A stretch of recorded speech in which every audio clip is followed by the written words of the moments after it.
Sir, जो 22 अप्रैल के जो टेरर अटैक पहलगाम में हुआ था इनोसेंट टूरिस्ट पे, और यहाँ तक कि कुछ लोकल कश्मीरी मुस्लिम्स भी थे उसमें, तो उसमें पूरे कश्मीर शाना बशाना खड़ा था टेररिज्म के खिलाफ, जो स्पॉन्सर करने वाले उनके खिलाफ।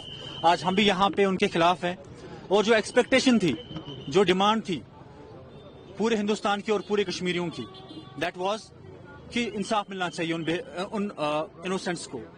और कल जो कि मिशन ऑपरेशन सिंदूर जो इंडियन गवर्नमेंट की एयरफोर्स की तरफ से हुआ, जहां जो कल्प्रिट्स उस पहलगाम अटैक में शामिल थे उनके खिलाफ कार्रवाई की गई। And this time we are with the nation. And additionally as a Kashmiri Muslim, as a Kashmiri youngster, जो मेरे साथ जो यंगस्टर खड़े हैं, हम ये पूरे देश को बताना चाहते हैं कि अगर कभी आपके घर में कोई दुश्मन आ जाता है, आप भागते नहीं है, आप उसका मुकाबला करते हैं।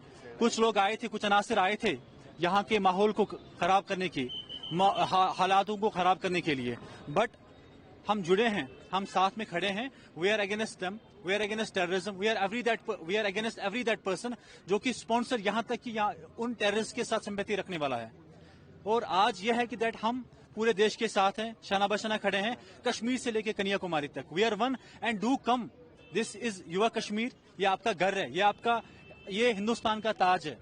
डोंट ये मत सोचे कि ये सेफ नहीं है, ये आपका ही कश्मीर है, हम सबको मिलकर सेफ करना है। एंड आप आ जाइए अपने कश्मीर में, वापस आ जाइए। कश्मीरी आपका इंतजार कर रहे हैं।